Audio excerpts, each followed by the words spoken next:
In this video, we're going to discuss about conditional probability. So, when we say conditional probability, meron ulit dalawang event na pinag-uusapan. Okay? Kinukuha natin yung probability ng isang event given na may isang event na nangyari. Okay? So, let's write it. Probability that,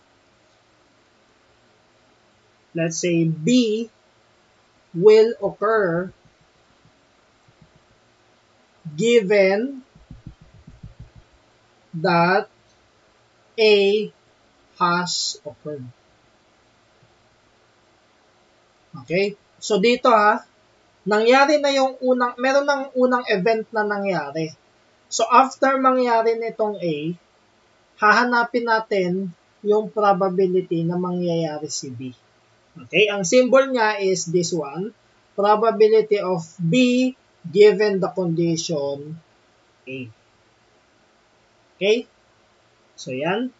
So this is equal to probability of their intersection over probability nung kung ano yung nasa condition A. So pwede naman baliktad yan, pero ito na yung gawin nating general na formula. Kapag naman A will occur, so ito yung sinasabi ko na pwedeng baliktad. Given that B has occurred. So ito naman, si B naman yung nangyari na. Kukunin natin yung probability na mangyayari si A. So mangyayari dyan, probability of A given B equals, ganun pa rin, intersection nila. Hindi ko na pinapalitan yung position ng intersection kasi same lang naman. Over, titignan nyo lang yung denominator. So, probability nung nangyari yung condition. Okay, so kung cardinality yung pag-uusapan, kukunin natin yung cardinality ng A intersection B over cardinality ni A. Okay? Cardinality ni A intersection B over cardinality ni A. So usually dito more on analysis lang, no? And medyo common sense din, no?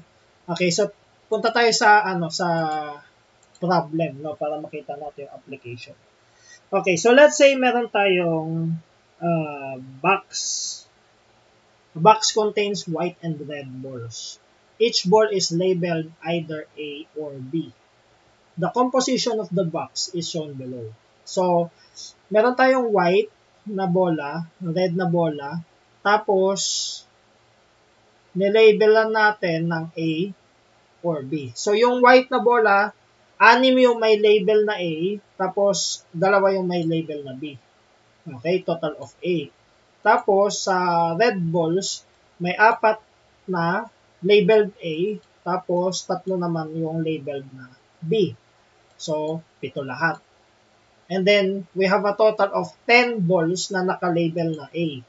Tapos, 5 na naka-label of B. So, ilan lahat ng bola? We have a total of 15 balls. Okay? Now, mag-provide tayo ng mga question dito. Okay? So, let's have W. And then, diretso natin sa probability. So, try natin kunin yung probability of W. Let's define it as the probability of getting a white ball. So, simple muna. Given this table, ano yung probability na makukuha natin ay white ball?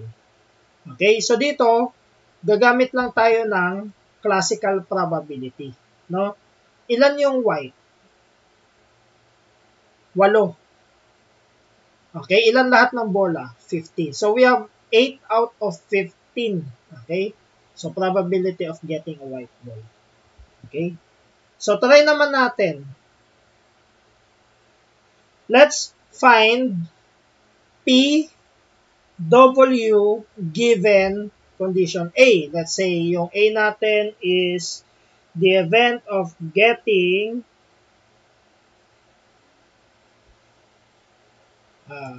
hindi na natin kahit hindi na natin isulat. So, let's say, yung A dito, event of getting a ball na naka-label na A. Okay, yung W, ito naman tumutukoy sa event of getting white ball. Okay? So, ano yung probability na makukuha natin yung white ball given that ang nakuha natin ay naka-label na A? Okay? So, dito na yung papasok yung conditional probability. Merong condition. Ang condition, yung A, nakuha na natin. So, anong probability na yung labeled A na yon na bola, bola na nakalabel ng A, ay kulay white. Okay? So, para madali, pag conditional probability, kunin muna natin yung probability nito, yung nasa ilalim. So, sa labeled A, ilan ba yung labeled A? 10, no? Ito, meron tayong 10 na nakalabel na A. So, yun yung denominator natin. Okay? So, doon na tayo sa mas simple. Okay. So, sa 10 na yan, ilan yung white? Ilan yung white? 6. So, 6 yung white out of 10 na nakalabel na A. So, 6 over 10 or simply 3 over 5. So, yan na yung probability niya. Okay, madali na lang, no? Next. Ano yung probability na A ang lalabas? So, eto, classical probability lang uli. Ilan ba yung label na A? 10. Out of ilan lahat ng bola? 15. Okay, so 10 over 15. Hindi. Lowest lang natin. This is 2 over 3. Okay, so eto pala yung final answer. 2 over 3. So, next. Ano yung probability na, let's say,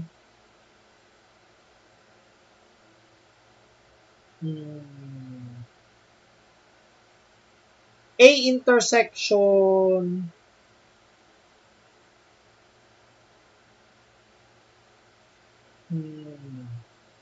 A intersection W na lang. Okay? Probability of A intersection W.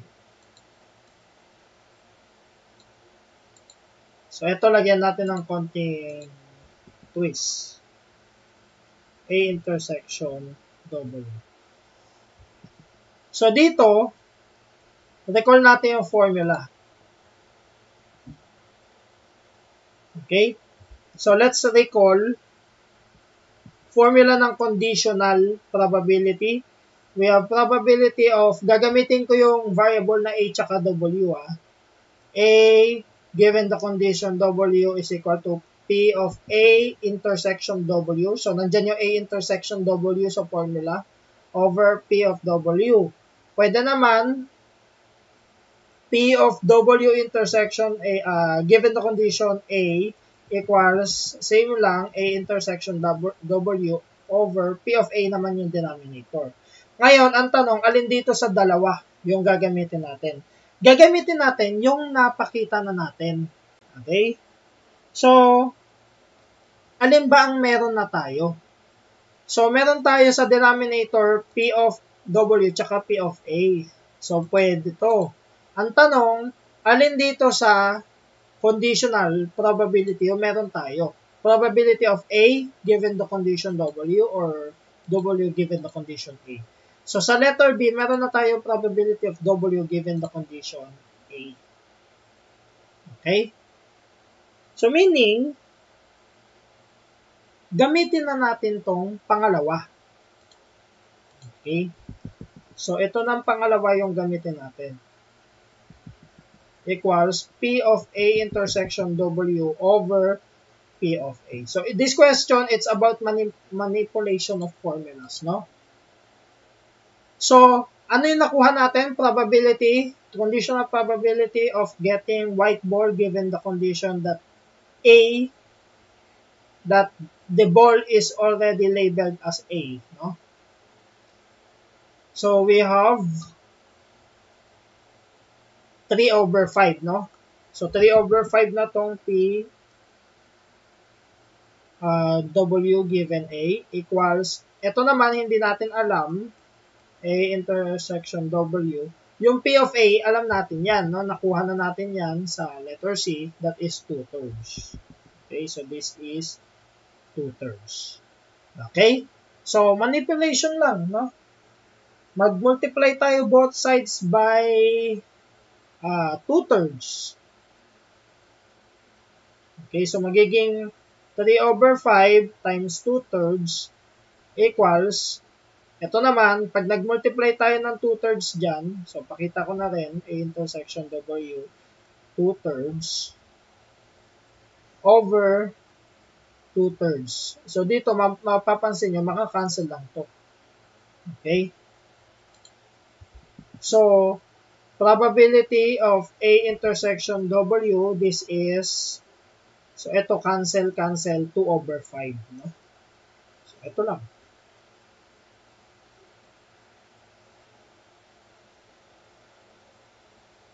Okay? So, next,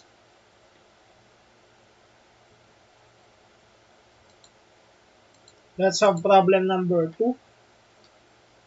The result of rolling a die is an even number. What is the probability that it is a perfect square? Okay. So, pwede natin gawing solution P of, ilagay ko na yung keyword, perfect square. Probability of getting a perfect square, no? Given na ang nakuha natin ay even. So, nakadiretso na yan. Okay? So, this is equal to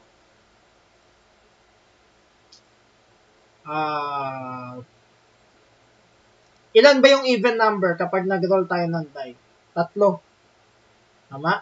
Yung 2, 4, 6. Okay. So, doon sa even number, ilan yung perfect square? 2, 4, 6. Isa lang ang perfect square doon. Yung 4 lang. So, 1 out of those 3 numbers. So, ito na yung probability niya. Okay? Mabilis lang, no? So, next. Dito tayo. Problem 3. A pair of dice is to be rolled once. Given that outcome is even, what is the probability of getting a number greater than 3? Okay? So, lagyan ko ng symbol. Even, tapos, number greater than 3. Okay. Ibig sabihin nito, yung event A, event of getting an outcome that is greater than, that is even. And then B, event of getting a number greater than 3. Okay? So, hinahanap natin probability of B given the condition A. So, dito sa conditional probability, dapat nakikita natin kung alin ang condition, alin ang hinahanap. Dito, ang condition ay even yung event. Okay? Ang hinahanap, doon sa even numbers, alin yung greater than 3. Okay? So, ito ang hinahanap natin. Okay. Now, para mahanap natin yung even, yung greater than 3, given that the number is even, so kunin natin yung, ilan ba yung even number kapag niroll natin yung die. Okay? Isang die lang pala to, no? Ali pala. Kaya nagtataka ako. Isang die lang to. Hindi siya pair of dice.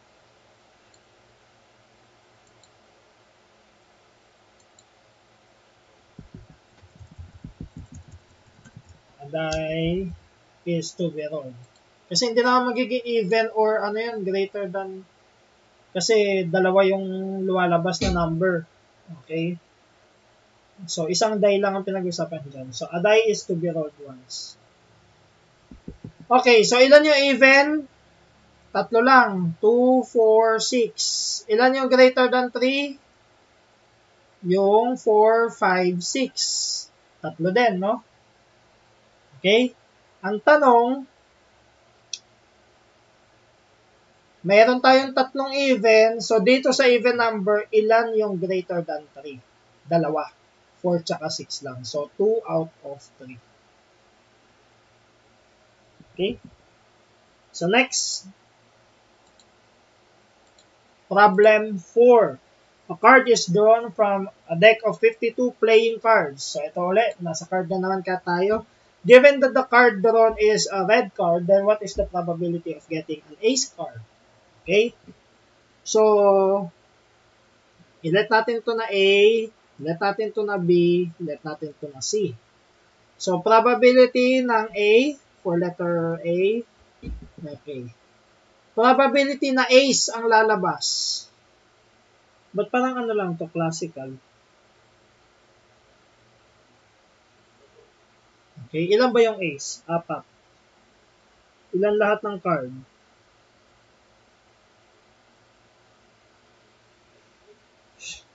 Parang classical lang pala tong example 4.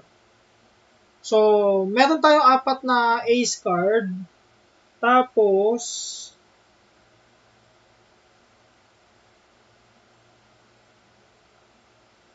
okay, meron pa pala dito. Nandito pala yung condition. Given that the card drawn is a red card. So, hindi siya classical. Okay? So, hindi ko napansin tong condition. So, ibig sabihin, ang kinukuha natin, ilet natin na yung D, red card. Okay? Event of getting a red card. So, ang kinukuha natin dito ay probability of an ace card given na red yung card niya. Okay? So, ilan ba yung red card? 26. Doon sa 26, ilan yung ace? Dalawa. Tama? Ace of heart tsaka ace of diamond. So, we have 1 over 13. So, ang hirap na gawa ng solution kasi more on common sense lang yung probability. Okay? Unless, so, pwede siya magawa ng solution kung nag-i-stick tayo sa formula. Okay? So, this time kasi pinapakita ko kung paano siya i-analyze, no? Or, paano siya sagutan ng, ng common sense lang, no? Okay, so, probability naman na diamond, let's say B, given the condition D. So, again, meron tayong 26 red cards. Ilan ang diamond doon? 13. Kasi meron tayong 13 na diamond, 13 yung heart. Okay? So, 13 over 26 or 1/2. So, next. So, yun yung technique pag conditional probability. Kinukuha muna natin yung denominator, tapos, dyan na tayo mamimili. Okay? Nang para sa numerator. So, next. Probability ng face card given the condition that the card is red. So, again, 26 yung red cards. Sa 26 na red cards, ilan yung face card? 6 lang, no? 6. May dalawang king, heart tsaka diamond, dalawang queen, dalawang jack. So, 6. So, 6 over 26, that is 3 over 13. Okay? So, next.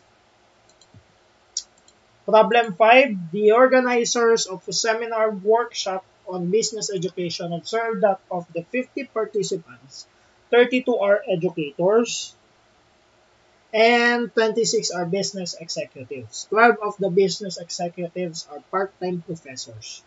If one of the participants is chosen at a random to head a committee, what is the probability that the one chosen is an educator given that he or she is a business executive? So, mag-let tayo dito ha. Yung E, let's say, sila yung educators. Yung B, sila yung business executives. Okay? Sabi sa given, meron tayong 50 participants. So, N of S yon. And then, ilan yung educators natin? 32. Ilan yung business executives? 26. Ilan yung part-time professors sa business executive? Ibig sabihin nito, educator na, business executive pa. Kasi nagpa-part-time. Ilan yan? 12. Okay. Anong hinahanap? Probability na yung makukuha natin ay educator. Ano yung condition? Business executive siya. Given that, ito yung keyword natin sa condition. Given that he or she is a business executive. So, yan. Yan yung hinahanap natin. Now, parang mahirap siyang hanapin kasi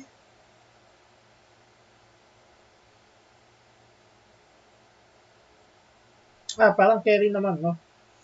Carry na siya kahit walang Venn diagram. So, probability of E given the condition that he or she is a business executive. So, this is N of E intersection B over N of B. Ito yung nasa formula, no?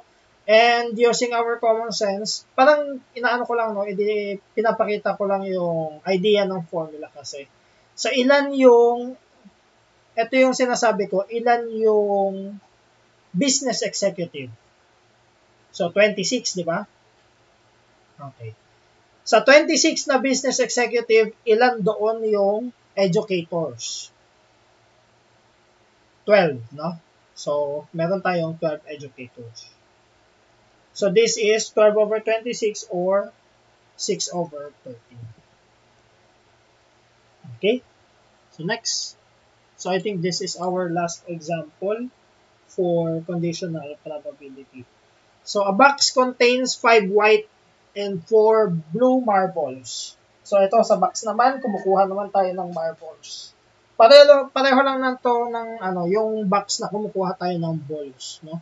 Okay, 2 marbles are drawn from the box in succession without replacement. What is the probability of getting white on the first draw and white on the second draw given that it is white on the first draw and white on the second draw given that it is blue on the first draw?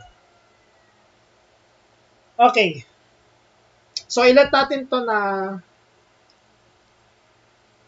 W sub 1, ibig sabihin white sa unang draw. Okay?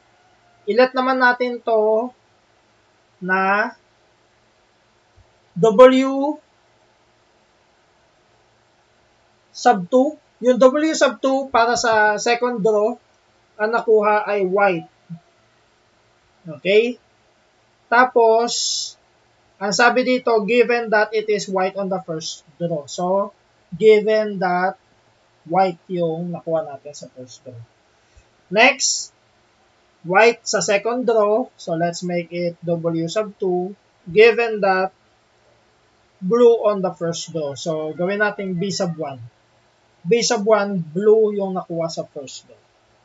Okay? So, una nating hanapan ito. Probability ng white yung makukuha natin sa unang draw. Ito, classical probability lang. Ilan ba yung total number of outcomes? Meron tayong 9, no? Na marbles. Okay? Tapos, ilan yung white doon? 5.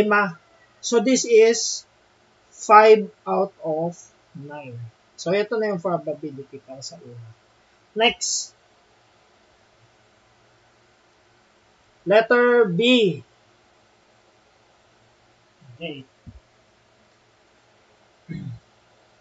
So, bakit 9 lang? Kasi first draw lang ang pinag-uusapan. So, isang bola lang ang pinag-uusapan dito sa una. Kasi baka malito tayo, sir, yung nakaraan din-discuss mo, yung tungkol sa bola, dalawa yung kinukuha, gumagamit ng combination. Okay? Kasi, let's say combination of 9 taken 2. Yun yung nangyayari, di ba? Pero doon kasi, kinukuha na natin yung pagkuha sa combination, ang kinukuha na kasi natin doon, yung total number of outcomes kapag kumuha tayo ng dalawa. Okay? Kaya gumagamit tayo ng combination. So dito, sa letter A kasi, ang pinag-uusapan lang, on the first draw. Sa unang bunot mo, ilang bola ba? Isa lang, no? Kaya 9 yung ating sample space para sa dito. Okay? Then, ilan yung white doon? Sa siyam na makukuha natin, 5. Okay, kaya 5 out of 9. Next. Dito naman,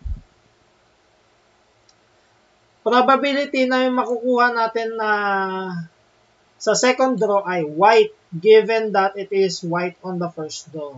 So dito, ilang bola naman ang pinag-uusapan? 2 o 1? So dito, ay marble pala. Dito, ang hinahanap natin, yung tungkol sa isang marble pa rin. Aling marble? Yung pangalawa. Okay? So dito, ang tinutukoy natin yung pangunang marble. Ito yung pangalawang marble. So, ibig sabihin, hindi natin hinahanap yung dalawang marbles, probability ng dalawang marbles. Okay? Ang hinahanap natin, probability nung pangalawa. Okay? Yung sa second draw. Kaya, hindi pa rin tayo gagamit ng combination dito. Okay? So, dito, gagamit tayo yung conditional probability. To given that ang nakuha ay white. Now, ito ang tanong. So, ilan pa rin ang sample space? 9. Siyam pa rin. Kasi bakit? Ang pinag-uusapan lang natin, yung pagkuha ng marble sa pangalawang draw. Isang marble pa rin ang kinukuha. Okay? Kaya, yung sample space pa rin natin dito ay 9. Yun nga lang, may nangyari na. Nabawasan na. Okay? Kasi, pag kumuha tayo ng marbles, ang sabi dito, without replacement. So, ibig sabihin, pag may first draw na, kinuha na natin yung marble, hindi na natin binalik. Okay? Ang tanong, ano ang nakuha natin nung first draw dito sa letter B? Ang nakuha natin ay white. Okay? So, ibig sabihin, 8 na lang yung marbles sa box. Sa 8 na yon, ilan yung white? 4 na lang. Kasi nakuha na natin sa unang draw yung isang white na marble. Tapos, 4 naman yung blue. So, ilan lahat? 8. Okay?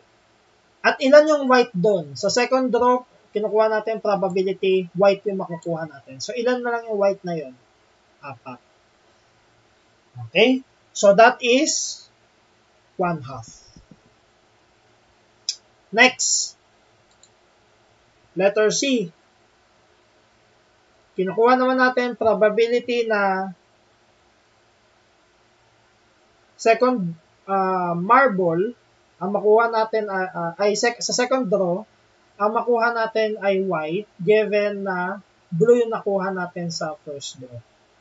Okay, so dito, kung bumunot ulit tayo ng isa, kaya 8 na lang yung natira. Okay, ang tanong, alin yung nakuha natin? Blue. Kaya, ang natira, 3 blue, 5 white. So, ang tanong, ano yung probability na white makukuha natin? That is 5. Okay, kasi meron pang 5 white. So, 5/8. Okay, so I hope nasundan natin yung concept. So, ang tanong naman, paano kapag with replacement? So, palitan natin to. How about with replacement? So, same pa rin ang question, palitan lang natin with replacement. Okay, so dito, gawin natin letter D. D, E, F. So, sa letter D, kunin natin yung probability na sa first draw ang makukuha natin white kapag with the replacement. So, this is still 5/9. Meron tayong 9 marbles and then 5 yung possible possibility kasi meron tayong 5 na white marbles. Okay? Next. Ito yung sa letter E. Dito yung magkakatalo. Probability na white ang makukuha natin given na ang nakuha natin sa first draw ay white. Okay. So, ilan na lang lahat ng marbles? 9 pa rin. Bakit? 9 pa rin lahat ng marbles. Kasi binalik natin. Pagkakuha natin, binalik natin. Unlike dito, 8 na lang yung nasa denominator kasi nung kumuha tayo, hindi na natin binalik. 8 na lang yung natin. Okay? Now, anong probability na white yung lalabas doon? 5 pa rin. Binalik natin kasi yung white eh. Kahit white yung nakuha natin sa unang bunot, binalik natin yung white na yun, kaya 5 pa rin silang nandun. Tama? Okay. Next. Probability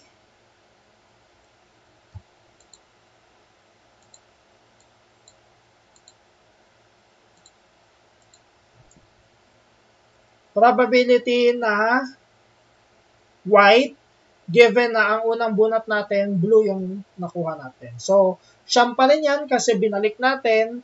Tapos, ilan yung white? 5 pa rin, no? Hindi siya affected sa unang bunot kasi binabalik naman natin with replacement naman. Okay? So, yun yung pinagkaiba, no? Kapag with replacement tsaka without replacement. Pag without replacement kasi, may nagbabago sa bilang ng marbles sa loob ng box. Pagkakuha natin ng unang bunot, nabawasan na yung bola sa loob ng box. Okay? Kaya nababawasan yun nasa denominator. So, dito naman, pag with the replacement, since binabalik natin, walang bawas yun nasa box. Okay? Kaya walang effect kahit meron tayong unang bunot, pangalawa, and so on. Okay. So, I think that's all for conditional rule.